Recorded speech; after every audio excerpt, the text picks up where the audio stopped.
El gobierno cumplió 100 días de su gestión y según la encuesta Academia, el presidente Gabriel Boric sería el peor evaluado desde el año 2014 en este mismo periodo de inicio de gobierno. Vamos a conversar sobre la evaluación del presidente, de los convencionales, de lo que está ocurriendo también en la democracia cristiana. Tomamos contacto con el profesor secretario académico de la Facultad de Ciencias Sociales y Humanidades de la Universidad Autónoma, Tomás Duval. Tomás, ¿cómo estás? Muy buenas tardes. Hola, muy buenas tardes, Matilde. Bueno, tenemos varias cifras que analizar en torno a los 100 primeros días y tenemos la aprobación más baja de un presidente en los primeros 100 días de su gobierno. ¿Cuáles serían las principales causas de esta baja en Gabriel Boric en este periodo, donde además partió con una simpatía ciudadana también bastante importante? Sí, yo te diría que primero que nada, el presidente tiene una sintonía directa con la ciudadanía y eso lo ha demostrado en las pocas veces que se ha dirigido al país directamente.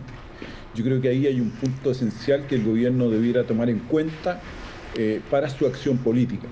Cuánto o no de la presencia del presidente y cuánto de esas directrices llegan directamente a la ciudadanía. Ahora, respecto a la baja aprobación, yo creo que tiene distintos factores.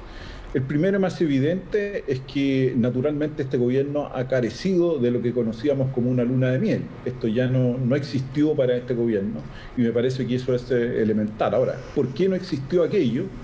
Yo diría que en primer lugar el gobierno ha tenido un lento proceso de instalación. Ha sido muy lenta la instalación. En segundo lugar, ha habido un problema con la agenda política. Me parece que el gobierno ha reaccionado frente a la agenda política más que tener la iniciativa.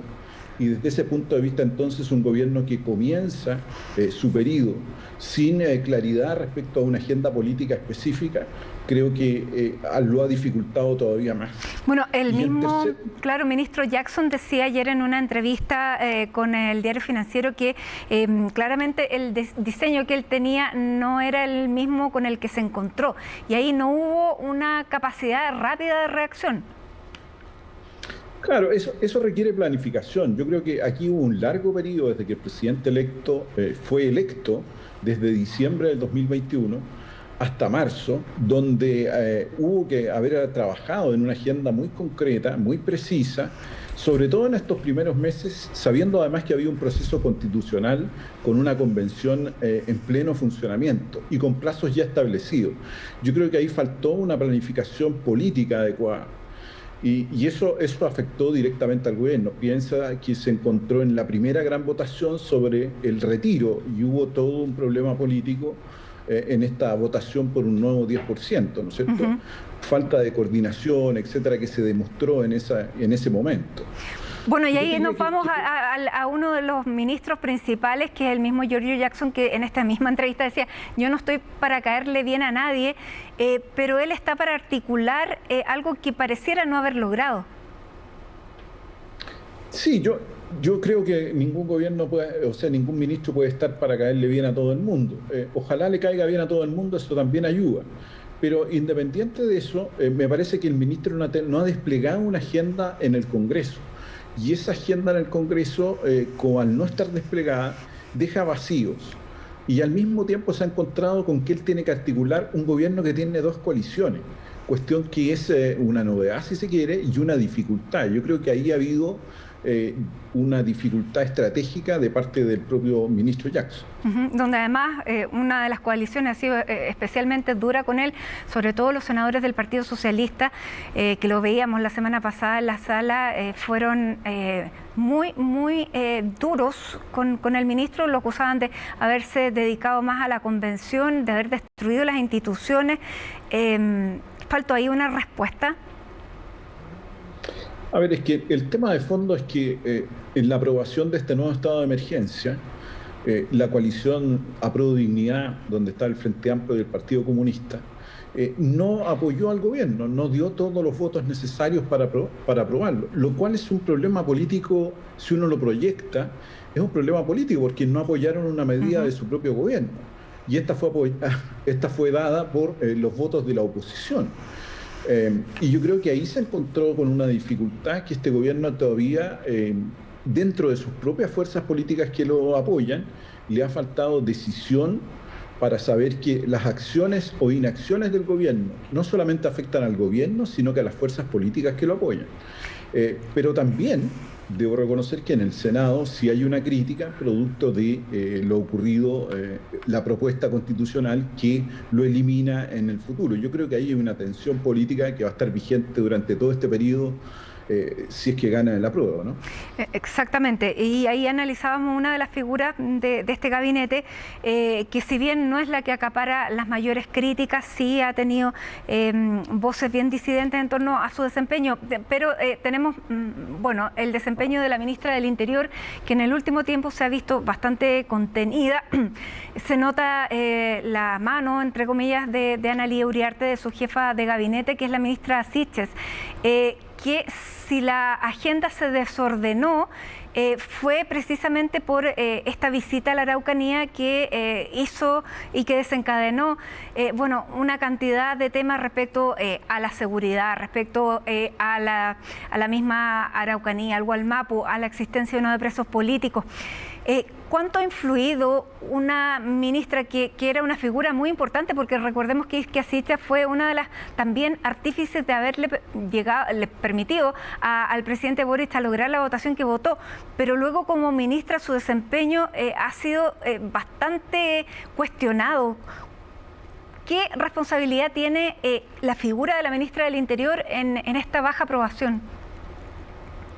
Ahora, yo creo que pesa mucho un gabinete que recién se estaba componiendo, se estaba afirmando en el poder, que la jefa de gabinete, en este caso la ministra del Interior, en un tema tan sensible como la delincuencia, que ha ido creciendo, llámese seguridad, orden público, delincuencia, que ha ido creciendo, ha cometido distintos errores y esos errores le han costado muy caro no solamente a la ministra por haber sido una figura, como bien decís tú, que había sido uno de los pilares de la segunda vuelta del presidente Gabriel Boric, pero en el ejercicio del poder ha cometido diversos errores, lo que llevó a una suerte de intervención de su ministerio. Y hoy día han salido muchos de los que llegaron con ella y se han incrustado nuevas figuras como la jefa de asesoras del segundo piso de la expresidenta Bachelet, como su nueva jefe de gabinete.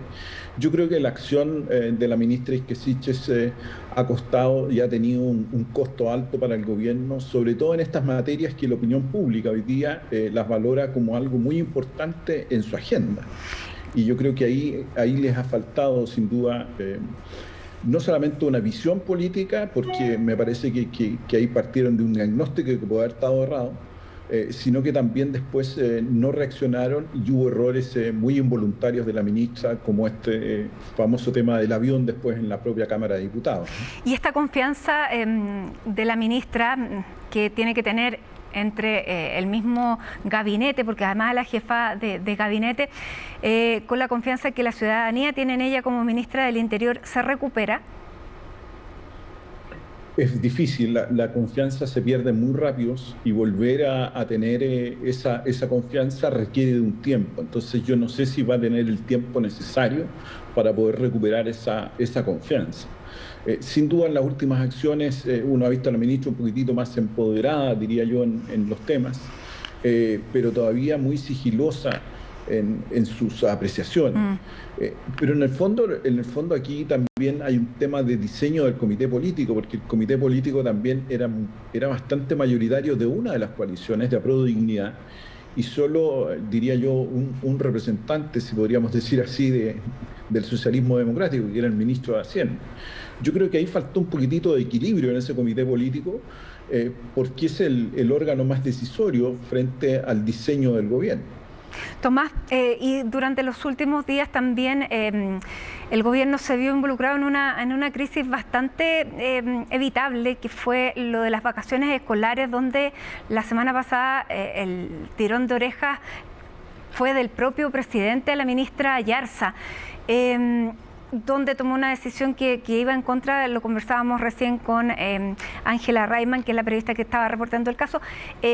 Bueno, iba en contra de muchos de los principios, del principio de no cerrar los colegios, del principio de buscar decisiones de acuerdo a los territorios, de apoyar a las mujeres, y nada de eso se cumplía con esta medida que parece que tampoco fue consultada. Por lo tanto, todos los focos la semana pasada iban sobre la ministra Yarza, que tampoco le hemos visto responder, porque ha respondido el ministro de Educación, pero la ministra Yarza ha estado silente. ¿Qué apoyo político tiene la ministra Yarza? Yo te diría que apoyo político sí, pero porque el presidente la coloca ahí. Pero el problema es lo que... Pero ella iba unida más bien al apoyo que tenía Isquia Siches. A ella la lleva Isquia Siches en un ministerio donde el que queda como subsecretario, Cuadrado, el doctor Cuadrado, era la carta de RD de Apruebo Dignidad. Sí, yo estoy de acuerdo con eso, pero es un tema de diseño, de cómo gobierna. Si en el fondo lo que le está pasando a la ministra Yarza, que comete errores muy parecidos a la ministra Siches, es justamente el diseño. El gobierno es un todo coordinado y coherente. Y no puede pasar que se tomen medidas sin consultas, sin pasar por un filtro, sin tener medidas políticas que la acompañen, y menos en contra de las posiciones que históricamente el presidente ha defendido. Entonces yo creo que ahí es donde falta la acción de ese comité político, que es una planificación estratégica, y que los ministros y ministras, ¿no es cierto?, sean coherentes con esas directrices. Y si van a tomar medidas como las que tomaron de adelantar vacaciones, que después el ministro de Educación también dijo que no eran vacaciones, entonces uno ya no entiende qué medidas se tomó. Y con las dificultades que tú estabas señalando, ¿no es cierto?, que comprometen los principios que el presidente Boric había delineado, esto de género, los territorios. Se notó que fue una cuestión muy improvisada y tomada en un círculo muy cerrado, sin dialogar con los otros entes del Estado. Aquí hay que comprender que los ministros son parte de un organigrama mayor que se llama Estado, y de ahí toman sus decisiones. Tomás, y finalmente vemos que la encuesta CADEM, el apoyo a la convención y al apruebo, pese a que había retomado una cierta alza, una recuperación, de nuevo cae la aprobación 2 puntos y el rechazo también aumenta. ¿A qué se debe? ¿Fue la polémica por los exmandatarios? ¿Qué fue lo que pasó que se refleja en esta medición? Ahora, aquí se producen dos cosas, hay hechos distintos, ¿no?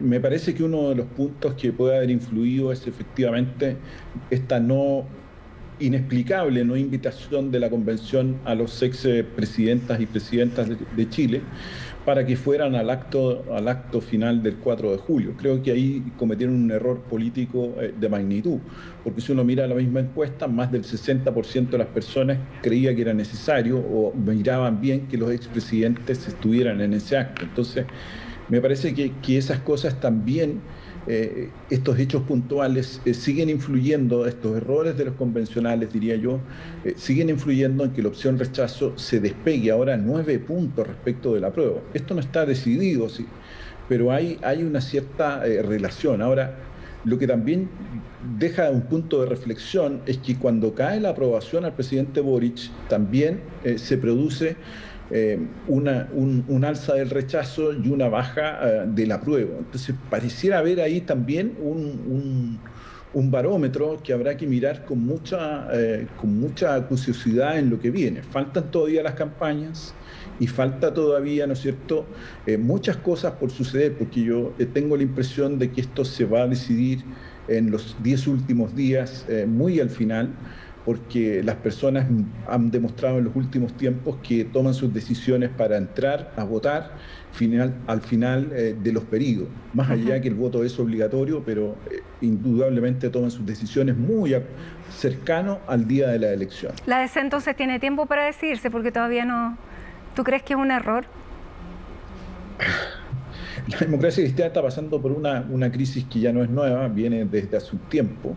Los partidos social cristianos en Europa vienen también a la baja, Yo creo que aquí está tensionada en dos posiciones, donde creo que va a tener un costo político, uno más, digamos, a la propia democracia cristiana, porque yo veo dos facciones que hoy día no tienen posiciones de diálogo, que unos están por el apruebo y otros por el rechazo para reformar, dicen ellos.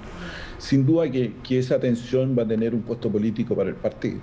Muy bien, Tomás Duval, muchísimas gracias por conversar con nosotros a esta hora de la tarde. Académico, secretario académico de la Facultad de Ciencias Sociales y Humanidades de la Universidad Autónoma. Que tengas buena tarde. Gracias, Tomás. Igualmente, Matilde, buenas tardes.